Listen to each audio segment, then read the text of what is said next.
አሰላሙ አለይኩም ወራህመቱላሂ ወበረካቱ። ውድ የተከበራችሁና የተወደዳችሁ ቻናሌ ቤተሰቦች እንዴት ናችሁ? ደህና ናችሁ ወይ? እኔ ያለው አልሐምዱሊላህ። እናንተ እንዴት ናችሁ? በያላችሁበት ያለ ረህመትና እዝነት እንዲወረድ ይጠበቃው ከእናንተ ጋር አይለይላለሁ። ዛሬ እንግዲህ ተመልሼ መጥቻለሁ። ተመልሼ ስመጣ እንግዲህ በጽናት ድራማ ነው የመጣሁት።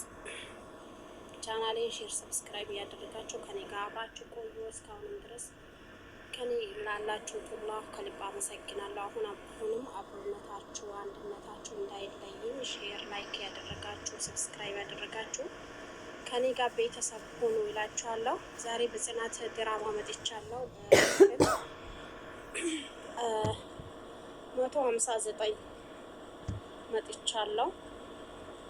ያኔ ጽናት ያው ገጠር ገብታለች። ገጠር እንደገባች እናውቃለን። ከዛ ልክ ደግሞ ኪራም ተከትሏት ገብቶ ነበር። ነገር ግን እንዲህ ያሉ ያው ኪራ ከዚህ በፊት ማስታወስ አይችልምና ያው ኪራ ማስታወስ ይችላል።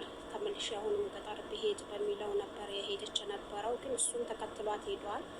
ነገር ግን የመጀመሪያውን ውስጡ ላይ ያው ሀሳብ አለ። ነገር ግን ምንድነው ውስጤ ላይ የሆነ ናፍቆት አለ ምናምን ነገር ይላል። ነገር ግን ሊያስታውስ አልቻለም። ግን ያው እንደ አዲስ እንግዲህ ፍቅር ሁለተኛ ጊዜ ፍቅር ይዟቸዋል ሁለቱንም። እሷም በፍቅር እሱም በፍቅር ሆነዋል። ፍቅር ላይ ናቸው። ያም ሆኖ እንግዲህ የአንድ በዛብህ የሚባል ሰውዬው ደግሞ ያው ከዚህ በፊት የጽናት ያጫት ሰው ወንድሟ ነበር። እሱ ግን ለምን ይቀል ሄደች በሚለው እንግዲህ አዛ ያደረጋቸው ነው።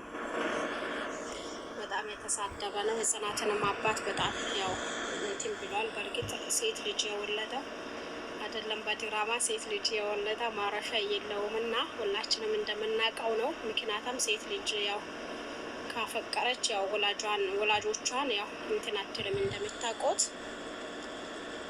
ከዛ ልክ እንግዲህ በእሷ ምክንያት ያው ወላጇን በጣም የተጨነቀ ነው።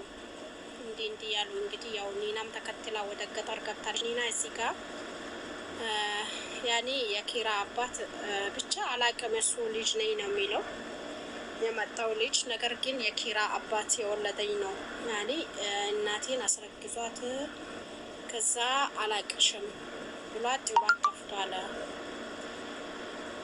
ከዛ አሁን በሰው እንትን ብዬ ነው እንግዲህ የመጣሁት እዚህ ብለዋል። ያኔ ያው እንትን እኔ ጎዳና ወጥቼ እንደተወለድኩ ጎዳና ወጥቼ እንዳደግኩ ጎዳና ወጥተን እናቴን እንዳጣው እነሱም እንዲበተኑ እፈልጋለሁ ብለዋል። እንግዲህ ያኔ የቤቱን ካርታ ፍለጋ ላይ ነው የመጣ ነበረው። ኒና እንግዲህ ቤት ጠብቃ ነበር። በባለፈውም ጊዜ ያው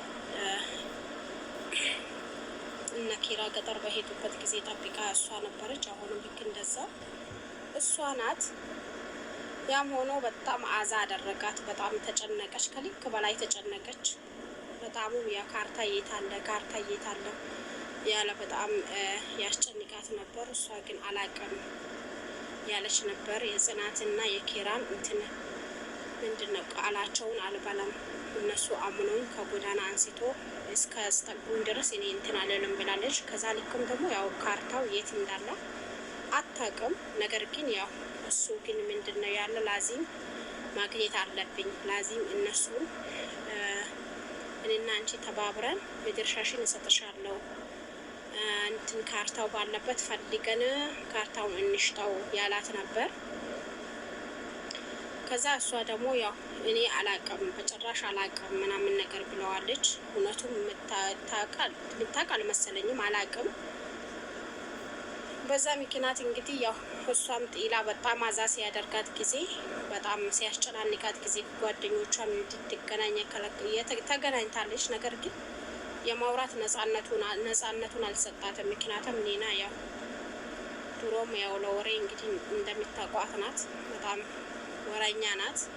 ከዛም ልክ እንድታወራ አላደረጋትም ሰውዬው። በጣም ሲያስጨናንቃት ጊዜ ምንድነው ያደረገችው? መጀመሪያ ጊዜ እንግዲህ ያው ለማናት ለሰኒ ልነግራት ነበር እንትን ያደረገች ነበረው የደወለችላት ነበረው ኑ ድረሱልኝ ብላ እንግዲህ ሰኒና ኪያ የሮጡ ሲመጡ ጊዜ እንግዲህ አላገኟትም። ያኔ ፕራንክ ነው ብላ ምክንያቱም አስፈራርቶታል፣ እንድትናገር አልሰጣትም። በዛን ምክንያት ያው ፕራንክ ነው ምናምን ነገር ብላቸው ነበር። ከዛ በሷ በጣም ተናደዱ፣ ጥሏት ሄዱ። ከዛ ምን ሊነቅ በጣም ይቅርታ ለድምጽ ያው ጉንፋን ትንሽ እንትን ብሎኛል። ምን ልትነግራቸው ነበር ደውለው ብለሽ ጠራሻቸው ብሎ በጣም አስፈራራት። ከልክ በላይ ይመታሻለሁ፣ ቀጠቅጥሻለሁ ያላት ነበር። ከዛ መጥባህ ላይ እንግዲህ እንትን ብላ የቆመች ያለ መጥቶ ምንድን ነው ብሎ በጣም አስፈራራት ከልክ በላይ። እሷ ደግሞ ሳህን አንስታ አናቱን ብለው ከዛ በጨለማ ልብሷን ይዛ ወጣች። ሲነጋጋ እንግዲህ ወደ ገጠር ነካችሁ ወደ እነ ጽናት ጋር ውላ ምናምን ነገር ሄደች። ደረሰችም ጽናትን ተቀብላታለች። ነገር ግን ያው ሰውየው ጉዱን አልተናገረችም። ምክንያቱም ሰውየው በጣም ለምን እንደመጣ ወይም እንትን እንዳደረገ አይታወቁም። ከዛ ያው ለእንትና ለኪያ ነግራን ነበር ቤቱን ሀደራ ብላት ማለት ነው። ደውላ እንደዛ ስትላት ጊዜ ኪያ በጠዋቱ መታ ነበር። ብትመጣም ያው ሰውየው ብቻው ነው ያለ፣ የት ሄዳ ነው ምናምን ነገር ያለው ሶፋው ላይ ተቀምጦ እንትን ያል ነበር። ከዛ መታት ስትጠይቀው ጊዜ አላቅም አላት። እዚህ ሌላ ዘመድ የላትም፣ መጀመሪያ ዘመዷ ነኝ ነው ያለ ነበረው። ሌላ ዘመድ የላትም ምናምን ነገር ስላ ጊዜ አንተ የቀለድክ ነው እንደ አንተን ነው ስንጠይቀህ ምናምን ነገር አለችው።